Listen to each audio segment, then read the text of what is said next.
Excellent. How are you, Dorina? I'm good. How are you? I'm excellent. Thank you very Oh, you much. look good, sir. I like your Really? hair. Oh, thank you. I appreciate that. You know what? My barber recommended something different, so I said, you know what? Just go nuts. That's good. Here, good morning. And it's been a long time that I've not seen you. Anyway, I heard that there's a good news regarding for Canada immigration for 2022. So I'm gonna ask you some question regarding about it. And yeah, so first things first, how are you today? Dorina, first of all, I want to say thank you very much for actually taking the time out of your busy schedule to be able to conduct this interview here. And I'm happy that I can provide some good, valuable information to a lot of your viewers, I should say, that are viewing this, that follow you on a regular. And, you know, a big shout out to you for putting out some really extremely well, I would say, received content. I know I've been an actual fan of a lot of your work here, and it's truly a pleasure, right, to be able to engage in conversation with you about matters of immigration, right, that I know are helping a lot of your followers and subscribers as well, right? So, first of all, thank you very much for that opportunity. And I am doing fantastic. Thank you for asking. Thank you so much, sir, for your time today. I know you're very busy as well as an immigration consultant. Maybe top one in Canada. Oh, Yeah, because you thank have a you for lot the of kind reviews words. and yeah, you're very professional to do the Canada immigration work. So I'm very, very lucky to have you as my consultant as well. Okay.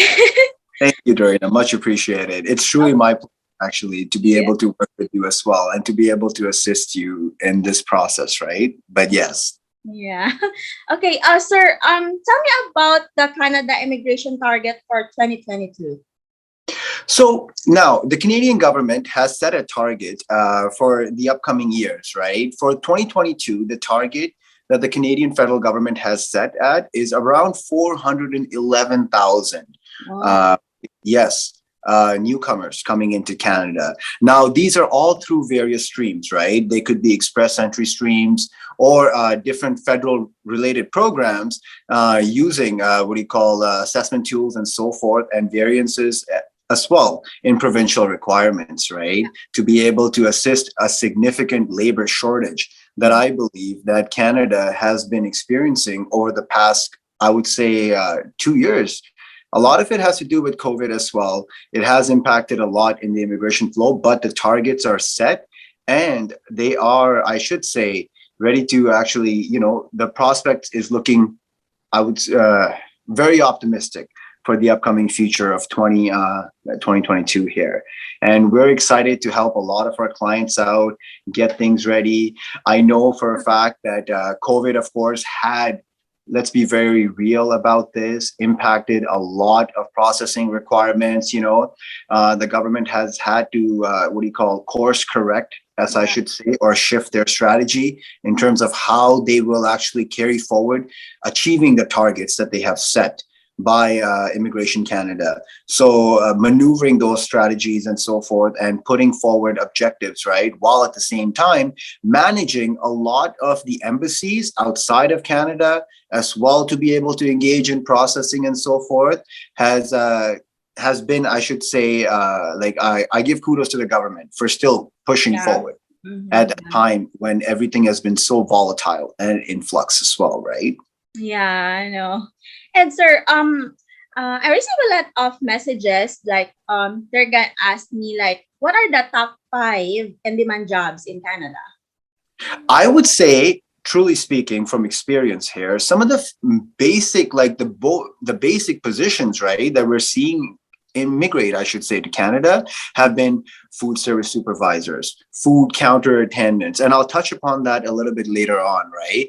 Mhm. And also cooks as well, Wow. housekeeping services and so forth, right? Housekeeping supervisors, front desk agents, and also we've seen a lot of increase as well in a lot of hospitality related work, right? Yeah. This has mainly been due to a significant shortage over the past year due to the pandemic, right? That has created such a demand in the hospitality industry here in Canada, where the government is actually pushing forward, I should say, from a standpoint, right? Pilot projects to be able to assist a lot of people who are in those industries transition into Canada and be able to acquire their immigration as well. And we are here and we've been helping lots of applicants and processes and so forth carry forward in terms of making sure that we put forward qualified and screened applicants, right, in front of employers, right, and be able to actually manage a lot of the processing for their immigration as well at the same time. And yeah, so I would say touching back, I should say, in terms of like the top occupations, hospitality industry is going to be booming in the next year here in Canada. And because of that, there's a significant, demand for a lot of people to be able to actually like immigrate to Canada and be able to fill a lot of these positions. Yeah, that's great. And sir, what are the chances of giving PR after work? The chances are fantastic. I'll touch upon this a little bit later on in terms of this new pilot project that the Saskatchewan government is launching, which is going to have a huge impact into the hospitality industry in Saskatchewan, and also how it will impact actual applicants to be able to get their permanent residencies as well. We always seek to ensure that there's a case management plan in place when it comes down to applicants, so that it's not just always a one-step process onto a work permit, right? But a case plan. Because at the end of the day, when someone's immigrating here to Canada, they're not only just coming here for the purposes of engaging in employment, but they're also seeking a plan to be able to settle permanently here, right? And that is the main and objective, right, that we really emphasize with a lot of our applicants, because at the end of the day, every case management plan has a streamlined objective that needs to be met through the intermittent stages of the life cycle of a file. And as different as it can be for every single person, depending on each of their situations, the plan is always to push that forward, right, so that they can achieve the desired objective. And it's a life-changing experience, of course, right? Yeah. Okay, sir. So tell us more about this skill pilot program. Oh, for sure. I would love to actually talk about it. The government of Saskatchewan, over the last week, introduced a hard-to-fill skills pilot project. And we are seeing this for the first time, I should say, over a long period of time, where the government is promoting low skilled positions, which we call, right, in the hospitality industry. Now, these are positions that could be classified under NOC C&D related positions, right? So you could be looking at food counter attendants. Before, it used to be always food service supervisors. In this pilot, they're also promoting food counter attendants and housekeepers, as opposed to housekeeping supervisors, and other employment related opportunities associated, like front desk agents, kitchen helpers as well, right? And shippers and receivers and general laborers as well when it comes down to the construction trades. Now, this is different because here, what the requirement is for someone coming in from outside of Canada, they need to have minimum of 1 year experience, in the field within the past 3 years.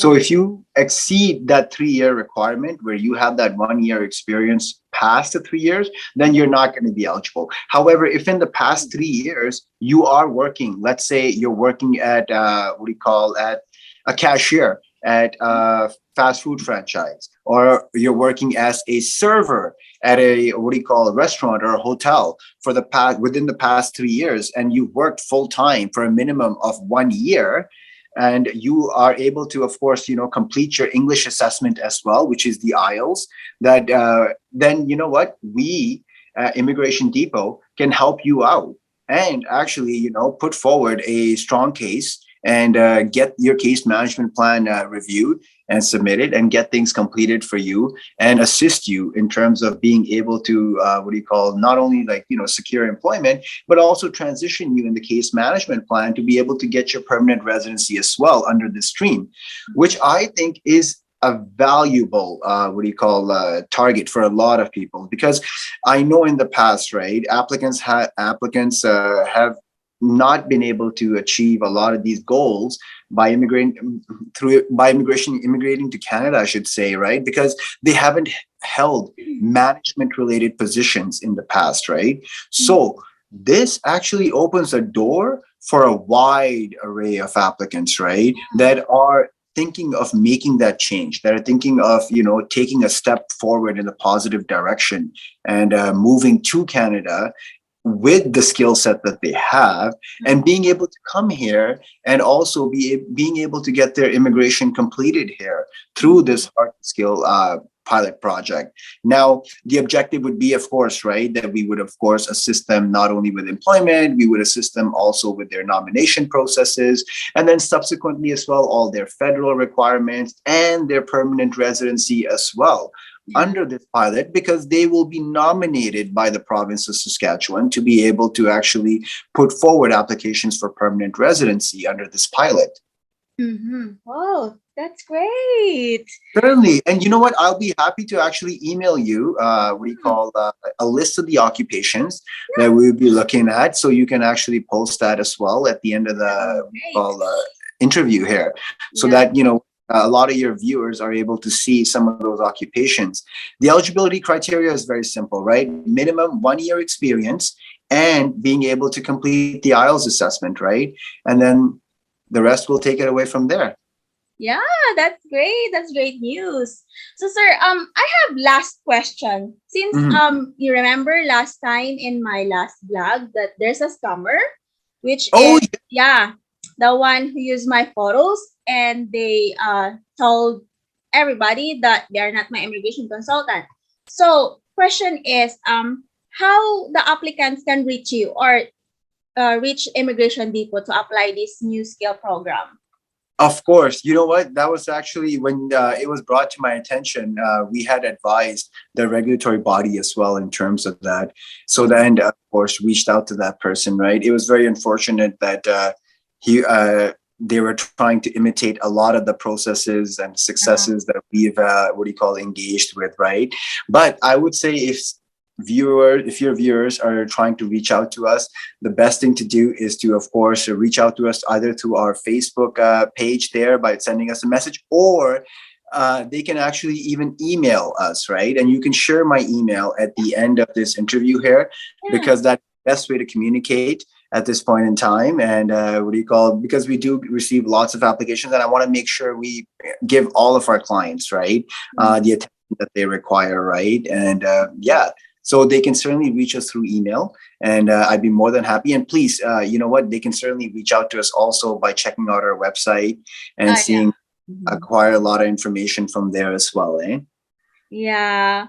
Okay, thank you so much, sir, for your time today. I mean, I'm very happy that I've seen you again, and I hope to make more videos with you regarding for immigration, and I'm very excited for what's next year's immigration process.